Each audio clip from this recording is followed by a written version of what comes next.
I am an ardent admirer and reporter of development stories. Recently, while hunting for a new saga, I chanced upon an exciting endeavor flourishing in the tribal belt of Gujarat. An innovative and strategic program to combat the agonizing disease, the sickle cell anemia, relieved thousands of tribals from lifelong suffering, crisis and anguish.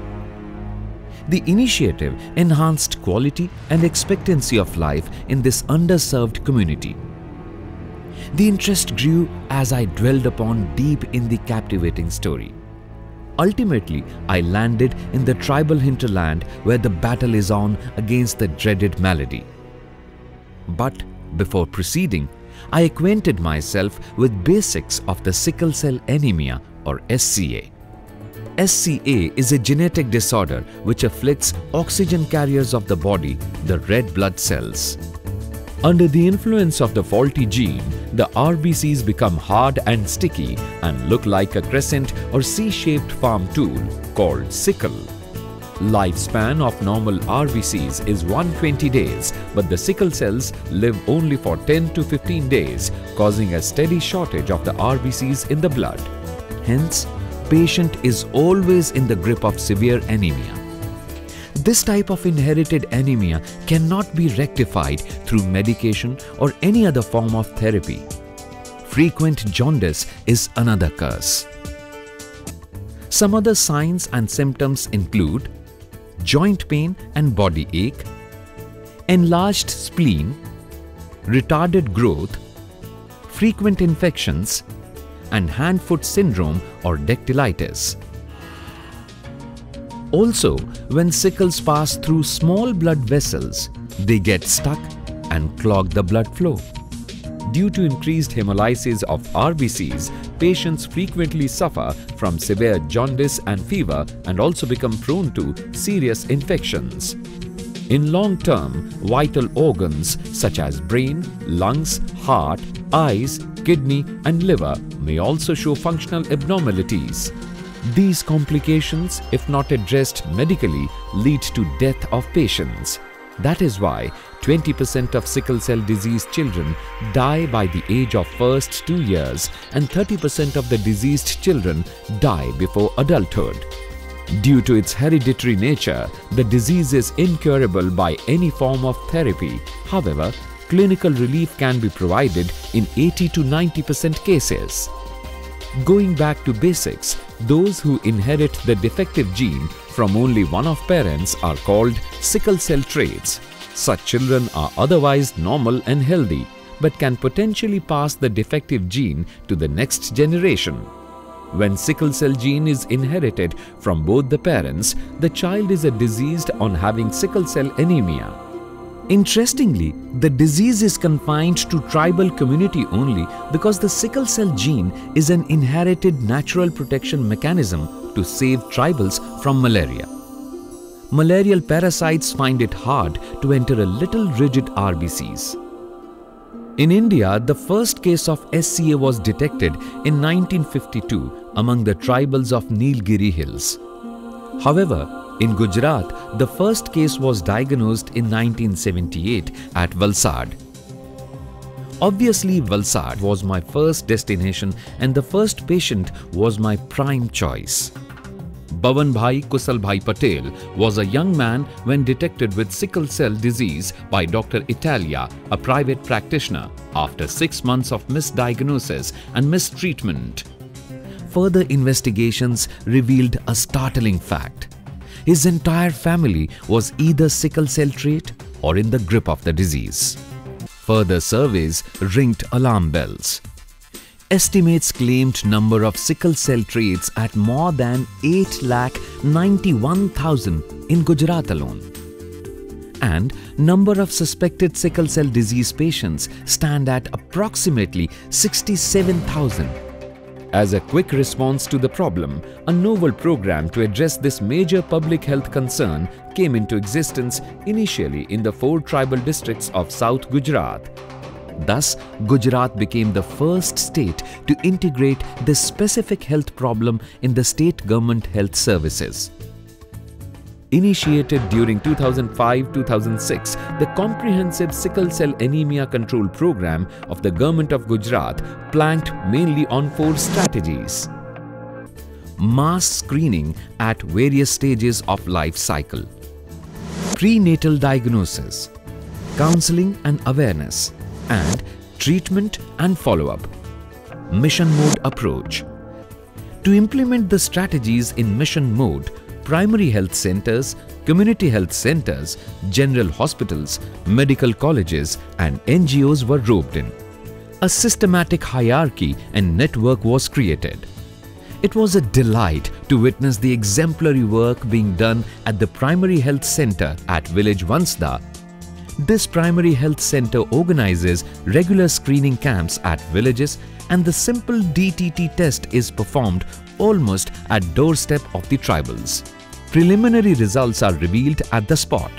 Positive blood samples are delivered to advanced and confirmatory HPLC test center maintaining cold chain. As per final diagnosis, beneficiary is given color-coded cards. Distribution of laminated color-coded cards is a well-conceived innovation to specifically cater the tribal community. Persons having normal hemoglobin are given white cards, meaning an individual having normal and healthy life. Patients with only sickle cell trait get half yellow and half white cards, again indicating a normal and healthy life, albeit with realization that they carry the gene for disease which may get transmitted to future generation. Patients having sickle cell disease are given yellow cards which indicate requirement of lifelong management of crisis and complications. Yellow color is chosen as the patients become victim of jaundice recurrently. These cards facilitate further testing, treatment and management. Most importantly, color-coded cards help in counseling, especially for marriage. Adolescents are advised to avoid marriage between yellow card holders to prevent sickle cell disease childbirth and further propagation of the sickle cell gene. This is the most crucial component in control and management of the disease.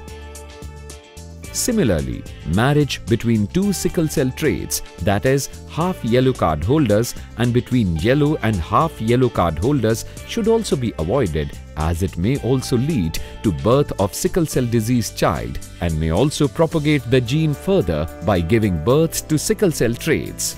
प्राथमिक आरोग्य चापावाड़ी खाते आवनार दरेक लाभार्थीનું OPD ખાતે sickle સેલની તપાસ કરવામાં આવે છે તથા આ સિકલ સેલની તપાસ અમારા વિસ્તારના દરેક ગામડાઓમાં માસ ઝુંબેશ સ્વરૂપે એની તપાસ કરવામાં આવે છે. આ આવતા સેમ્પલોનું જો ડીટીટી ટેસ્ટ પોઝિટિવ આવે તો એ સેમ્પલોને અમે સુરત ખાતે HPCL રિપોર્ટ માટે ત્યાં મોકલીએ છીએ. આવનાર પોઝિટિવ દર્દીઓના લિસ્ટ ખાતે અમે દરેક લાભાર્થીઓને અહીં સિકલ સેલ ટ્રેટ અને સિકલ સેલ ડિઝીઝના કાર્ડ આપીએ છીએ તથા એની સાથે સાથે જેને સિકલ સેલ નથી એનો પણ એને એક ઓળખ કાર્ડ આપવામાં આવે છે. આ આવનાર દર્દીઓને અમે દર મહિનાના બીજા ગુરુવારે સિકલ સેલ ડે તરીકે ઉજવીએ છીએ. Mass screening is the first step towards prevention and control of sickle cell anemia.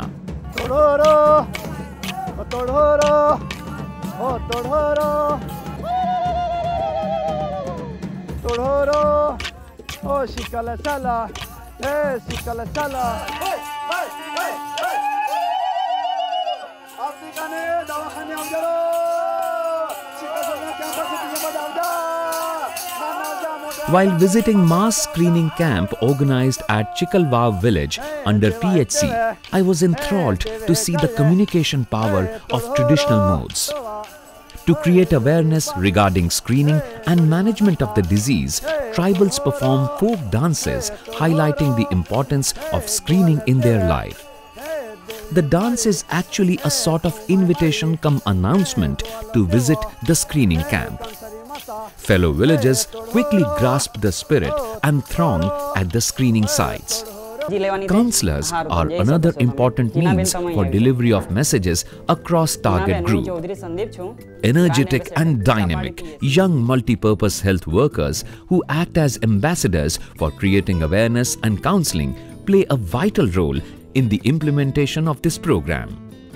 Interestingly, a few of them are sickle cell traits themselves. They regularly get desired training for the purpose. I witnessed one of the many counseling sessions with interest. My next destination was Primary Health Center, Mahuwas at village Vansda, district Navsari. This primary health center organizes special Mamta clinics on every Monday where antenatal mothers are screened for sickle cell gene. This is a critical intervention directly resulting in the prevention of sickle cell diseased child, thus relieving parents vis-a-vis child from lifelong agony and anguish. If expectant mother is found positive, the father is also screened. In case both showing positive results, prenatal diagnosis is advised up to 20 weeks of pregnancy. If fetus also turns out positive, then extensive counseling is done narrating the consequences and MTP is advised. If by any chance prenatal diagnosis does not materialize, then newborn screening is done soon after the birth of the baby. I met Sangeeta, a young tribal girl, who narrated her experience at the counseling session. 3 વર્ષ પહેલાં હું સ્કૂલમાં ભણતી ત્યારે labour કરવામાં આવેલું ત્યારે મને ખબર પડેલી કે મને સિકલ સેલ છે ત્યારે આ કાર્ડ મને આપવામાં આવેલું. આવા પીળા કાર્ડવાળા વ્યક્તિ સાથે લગ્ન નહીં કરવાનું ને સફેદ કાર્ડવાળા હોય તેના સાથે લગ્ન કરવાનું નહીં. તો આવા કાર્ડવાળા સાથે લગ્ન થશે તો અમારું બાળક થશે તેણે પણ આવો સિકલ સેલ રોગનો સંભવ રહેશે.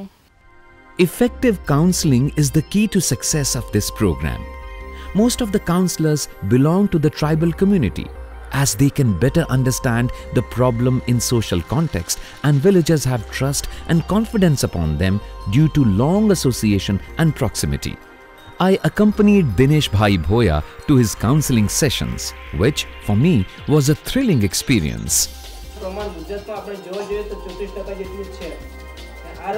His acumen and ingenuity was apparent as he varied his narration and style while communicating with 2 different age groups of school children. Awareness at adolescent stage is instrumental in creating the impact, as very soon this group will have to choose a life partner. Dinesh Bhai explains the necessary cautions to avoid the risk of transmitting the disease to the next generation. While interacting with villagers, Dinesh Bhai quickly changes the genre for providing crisis management tips in his own impeccable style. He used a variety of domestic articles for emphasizing the useful points for adoption in daily life. Sickle cell patients should drink 10 to 15 glasses of water daily. Take folic acid tablet every day to prevent or reduce anemia. Take regular medicines for joint pain and body ache. Take regular rest, sleep and avoid stressful life. Avoid extreme weather conditions. Not smoke, drink or consume drugs of addiction. Immediately contact doctors in case of crisis. Program leaves no stone unturned to create awareness and impart counseling to the last person in the chain. હું છેલ્લા 3 વર્ષથી sickle cell anaemia control પ્રોગ્રામમાં કામ કરી રહ્યો છું ને હું પણ એક આદિવાસી છું ને આ રોગ આદિવાસીમાં પ્રમાણ વધારે પડતું જોવા મળે. આમાં જિલ્લામાં અમને ટ્રેનિંગ આપવામાં આવે એ થ્રુ અમે ટ્રેનિંગ પીએચસી પર આશા વર્કરને બોલાવીને ટ્રેનિંગ આપીએ જેથી કરે આશા વર્કર પર થોડુંક અમને મદદરૂપ થાય. મારે 49 જેટલા ગામો હેન્ડલિંગ કરવા પડે છે. એની અંદર અમુક પેશન્ટને ડિસીઝ હોય એને કઈ તકલીફો પડે કઈ જગ્યાએ રિફર કરવું પડે એને એચબી દર 3 મહિને અમારે કરાવવું પડે છે. એ દરમિયાન અમુકને એચબી ઓછું હોય તો સીએચસીમાં એડમિટ કરીએ તો આપણે લોહી ફ્રીમાં મળે. એ લોહી લેવા માટે વલસાડ કાં તો નવસારીથી લોહી ફ્રીમાં મળી શકે સિકલ સેલ ડિસીઝ પેશન્ટને. Patients benefit a lot from these counseling sessions. 4 વર્ષ પહેલાં મને દુખાવો ચાલતો હતો. એ દુખાવા से मैं ट्रीटमेंट करावी तो मैंने खबर पड़ी कि सिकल सेल से ये छतां मैंने खबर पड़ी कि मैं चेक कराયું કે સિકલ સેલ નીકળ્યું ત્યારબાદ ત્યારે મેં ગોળી ચાલુ રાખી. આ દુખાવા છાતીમાં દુખાવો થાય, સાંધા દુખી આવે, અશક્તિ રહી જાય, કોઈ વાર કામ કરવાનું એ નહીં રહે. એટલી હાલત ખરાબ થઈ જતી હતી મારી કે ચાલી શકાતું નથી મારથી, બેહી નહીં શકાય, ખાવાનું નહીં ખાવાય. હવે કેવી રીતના કરે, ચેક કરાયું તો આવું ગોળીથી મને આરામ છે. As an important activity, routine drugs are dispensed right at the doorstep of villages for effective management of the crisis and disease. At the primary health center in Tankal, Chikhli, district Navsari, patients get crisis management tips during interactive session which are organized regularly. While visiting the village Tankal, I incidentally got the rare experience to witness the screening of a newborn baby to a sickle cell trait mother. A specialized blood sampling technique was used, taking the sample from the heel of a newborn by pricking. This is the first step in effective management of the crisis and disease for the whole of life. The sample was sent to the laboratory for testing. The well-equipped laboratory of the Valsad Raktadan Kendra has facility of advanced HPLC-based first-ever NBS variant machine in Southeast Asia. The laboratory undertakes screening of newborns, which is crucial for management of the disease in the community. Like many other community health centers in tribal areas, this center at Bardoli also acts as first referral center for sickle cell crisis patients. General hospitals are at the top of pyramid in the implementation scheme of the program. I was impressed with the quality of infrastructure, facilities and services at the new civil hospital at Surat, which is multi-speciality tertiary care center for the sickle cell disease patients. The hospital provides quality management to critical patients struggling with crises such as severe pain, infection and enlargement of spleen. Hospital operates a special sickle cell ward for the purpose. Also, hospital offers one-stop solution for all complications which need further interventions such as splenectomy, surgery, hydroxyurea or pneumococcal vaccinations and blood transfusion. The dedicated laboratory of the hospital is one of the 3 HPLC testing centers working under the program. This laboratory has state-of-the-art facilities which include electrophoresis machine, trained technicians and specialized pathologists release confirmatory reports in fast-track mode. With the astounding success and impact of the program in tribal community, it was extended to all 12 tribal districts of the Gujarat state. Now we want to take this program to a higher level. This program, the striking feature has been that it's a PPP model where private sector is also contributing to the program. And in the process, we have covered by about 15% targeted population by now. Our target is that remaining 75 lakh population out of the 90 lakh population should be covered in the next 3 to 4 years. And this is possible only when we have more and more partners into the system. So we would like to increase and expand